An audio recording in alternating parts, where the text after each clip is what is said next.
ಮಂಗಳೂರು ಸಮೀಪದ ಒಂದು ಸಣ್ಣ ಹಳ್ಳಿಯಲ್ಲಿ ಆರವ್ ಎಂಬ ಹುಡುಗ ವಾಸಿಸುತ್ತಿದ್ದ. ಅವನು ಬಹಳ ಕುತೂಹಲಪ್ರಿಯನೂ ಕನಸುಗಳ ತುಂಬಿದ ಮನಸ್ಸಿನವನೂ ಆಗಿದ್ದ. ಅವನ ತಂದೆ ಕೃಷಿಕ, ತಾಯಿ ಗೃಹಿಣಿ. ಹಳ್ಳಿಯಲ್ಲಿದ್ದ ಸರಳ ಜೀವನದಲ್ಲಿ ಸಂತೋಷವಿದ್ದರೂ ಆರವ್ ಮನಸ್ಸು ಯಾವಾಗಲೂ ದೊಡ್ಡದನ್ನು ಸಾಧಿಸಬೇಕೆಂಬ ಆಶೆಯಿಂದ ತುಂಬಿಕೊಂಡಿತ್ತು. ಆರವ್ ಪ್ರತಿದಿನ ಶಾಲೆಗೆ ಹೋಗುತ್ತಿದ್ದಾಗ ದಾರಿಯಲ್ಲಿ ಒಂದು ಹಳೆಯ ಮಣ್ಣು ಬೆಟ್ಟ ಇತ್ತು. ಆ ಬೆಟ್ಟದ ಮೇಲಿಂದ ಹಳ್ಳಿಯ ಸಂಪೂರ್ಣ ದೃಶ್ಯ ಕಾಣುತ್ತಿತ್ತು. ಒಂದು ದಿನ ಅವನು ಆ ಬೆಟ್ಟವನ್ನು ಏರಲು ನಿರ್ಧರಿಸಿದ. ಮೊದಲು ಅದು ಸುಲಭವಾಗಿರಲಿಲ್ಲ. ಕಾಲು ಜಾರಿ ಮತ್ತೆ ಕೆಳಗೆ ಬಿದ್ದ. ಆದರೆ ಅವನು ಬಿಡಲಿಲ್ಲ, ಮತ್ತೆ ಪ್ರಯತ್ನಿಸಿದ. ಕೊನೆಗೆ ಬೆಟ್ಟದ ತುದಿಗೆ ತಲುಪಿದಾಗ ಅವನಿಗೆ ಅನಿಸಿತು, ನಾನು ಇನ್ನೂ ಹೆಚ್ಚಿನದನ್ನು ಸಾಧಿಸಬಹುದು. ಆ ದಿನದಿಂದ ಅವನ ಜೀವನದಲ್ಲಿ ಒಂದು ಬದಲಾವಣೆ ಆರಂಭವಾಯಿತು. ಅವನು ಓದಿನಲ್ಲಿ ಹೆಚ್ಚು ಗಮನ ಕೊಡಲು ಶುರುಮಾಡಿದ. ಅವನ ಗುರುಗಳು ಅವನ ಶ್ರಮವನ್ನು ಗಮನಿಸಿ ಉತ್ತೇಜಿಸಿದರು. ಆರವ್, ನಿನ್ನಲ್ಲಿ ಸಾಮರ್ಥ್ಯ ಇದೆ.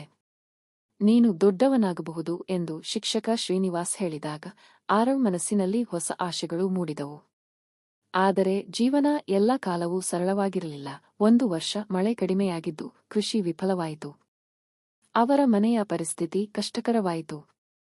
ಆರವ್ ತಂದೆ ದುಃಖದಿಂದ ಹೇಳಿದ, ಇನ್ನು ಓದಿಗೆ ಹಣ ನೀಡಲು ನನಗೆ ಸಾಧ್ಯವಾಗುವುದಿಲ್ಲ. ಆ ಮಾತು ಕೇಳಿದಾಗ ಆರವ್ ಮನಸ್ಸು ಮುರಿದು ಹೋಯಿತು. ಆದರೆ ಅವನು ಹತಾಶನಾಗಲಿಲ್ಲ. ಅವನು ಹಳ್ಳಿಯಲ್ಲೇ ಸಣ್ಣ ಮಕ್ಕಳಿಗೆ ಪಾಠ ಹೇಳಲು ಶುರುಮಾಡಿದ. ಆ ಮೂಲಕ ಸ್ವಲ್ಪ ಹಣ ಗಳಿಸಿ ತನ್ನ ಓದನ್ನು ಮುಂದುವರಿಸಿದ. ರಾತ್ರಿ ಹೊತ್ತು ದೀಪದ ಬೆಳಕಿನಲ್ಲಿ ಓದುತ್ತಿದ್ದ ಅವನ ದೃಢ ಸಂಕಲ್ಪ ಎಲ್ಲರಿಗೂ ಮಾದರಿಯಾಗಿತ್ತು. ಒಂದು ದಿನ ಅವನ ಶಿಕ್ಷಕ ಅವನಿಗೆ ನಗರದಲ್ಲಿರುವ ಕಾಲೇಜಿಗೆ ವಿದ್ಯಾರ್ಥಿವೇತನಕ್ಕಾಗಿ ಅರ್ಜಿ ಹಾಕುವಂತೆ ಹೇಳಿದರು. ಆರವ್ ಅರ್ಜಿ ಸಲ್ಲಿಸಿದ. ಕೆಲವು ವಾರಗಳ ನಂತರ ಅವನಿಗೆ ಸಂತಸದ ಸುದ್ದಿ ಬಂದಿತು. ಅವನಿಗೆ ವಿದ್ಯಾರ್ಥಿವೇತನ ದೊರಕಿತು. ನಗರಕ್ಕೆ ಹೋಗುವ ದಿನ ಬಂದಾಗ ಅವನ ತಾಯಿ ಕಣ್ಣೀರಿನಿಂದ ಅವನನ್ನು ಆಶೀರ್ವದಿಸಿದಳು. ನೀನು ದೊಡ್ಡವನಾಗಬೇಕು, ಆದರೆ ನಮ್ಮನ್ನು ಮರೆತಬೇಡ ಎಂದಳು. ಆರವ್ ಆತ್ಮವಿಶ್ವಾಸದಿಂದ, ನಾನು ಯಾವಾಗಲೂ ನಿಮ್ಮ ಹೆಮ್ಮೆಯಾಗುತ್ತೇನೆ ಎಂದು ಹೇಳಿದ. ನಗರದ ಜೀವನ ಹಳ್ಳಿಯಂತೆ ಸರಳವಾಗಿರಲಿಲ್ಲ. ಹೊಸ ಪರಿಸರ, ಹೊಸ ಜನ, ಎಲ್ಲವೂ ಅವನಿಗೆ ಸವಾಲಾಗಿತ್ತು. ಕೆಲವೊಮ್ಮೆ ಅವನಿಗೆ ಏಕಾಂತ ಅನಿಸುತ್ತಿತ್ತು. ಆದರೆ ಅವನು ತನ್ನ ಗುರಿಯನ್ನು ಮರೆಯಲಿಲ್ಲ. ಅವನು ದಿನರಾತ್ರಿ ಶ್ರಮಿಸಿ ಓದಿನಲ್ಲಿ ಮೆರುಗು ತೋರಲು ಪ್ರಾರಂಭಿಸಿದ. ಅವನ ಪರಿಶ್ರಮದ ಫಲವಾಗಿ ಅವನು ಕಾಲೇಜಿನಲ್ಲಿ ಪ್ರಥಮ ಸ್ಥಾನ ಪಡೆದ. ನಂತರ ಅವನಿಗೆ ಒಳ್ಳೆಯ ಉದ್ಯೋಗವೂ ಸಿಕ್ಕಿತು. ಕೆಲ ವರ್ಷಗಳ ನಂತರ ಅವನು ತನ್ನ ಹಳ್ಳಿಗೆ ಮರಳಿ ಬಂದು ಅಲ್ಲಿನ ಮಕ್ಕಳಿಗಾಗಿ ಒಂದು ಶಾಲೆ ಆರಂಭಿಸಿದ. ನನಗೆ ದೊರೆತ ಅವಕಾಶ ಎಲ್ಲರಿಗೂ ಸಿಗಬೇಕು ಎಂದು ಅವನು ಹೇಳುತ್ತಿದ್ದ. ಅವನ ಶಾಲೆ ಹಳ್ಳಿಯ ಮಕ್ಕಳಿಗೆ ಹೊಸ ಬೆಳಕು ತಂದಿತು. ಈಗ ಆ ಹಳ್ಳಿ ಶಿಕ್ಷಣದಲ್ಲಿ ಮುಂದುವರಿಯಲು ಆರಂಭಿಸಿತು. ಒಂದು ದಿನ ಆರವ್ ಮತ್ತೆ ಆ ಮಣ್ಣು ಬೆಟ್ಟದ ಮೇಲೆ ನಿಂತಿದ್ದ.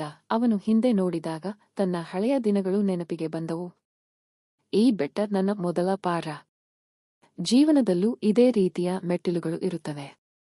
ಬಿದ್ದು ಮತ್ತೆ ಎದ್ದು ಸಾಗಬೇಕು ಎಂದು ಅವನು ತನ್ನೊಳಗೆ ಮಾತಾಡಿಕೊಂಡ. ಆರವ್ ಕತೆ ನಮಗೆ ಹೇಳುವುದೇನು ಎಂದರೆ, ಜೀವನದಲ್ಲಿ ಸಮಸ್ಯೆಗಳು ಬಂದರೂ ಶ್ರಮ ಮತ್ತು ಆತ್ಮವಿಶ್ವಾಸದಿಂದ ನಾವು ಎಲ್ಲವನ್ನೂ ಗೆಲ್ಲಬಹುದು. ಪ್ರತಿಯೊಂದು ಸವಾಲು ಒಂದು ಮೆಟ್ಟಿಲು. ಅದನ್ನು ಏರಿ ನಾವು ನಮ್ಮ ಗುರಿಗೆ ತಲುಪಬಹುದು. ನೀತಿ: ಹತಾಶೆಯಾಗದೆ ಶ್ರಮಿಸಿದರೆ ಪ್ರತಿಯೊಂದು ಕಷ್ಟವೂ ಯಶಸ್ಸಿನ ಮೆಟ್ಟಿಲಾಗುತ್ತದೆ.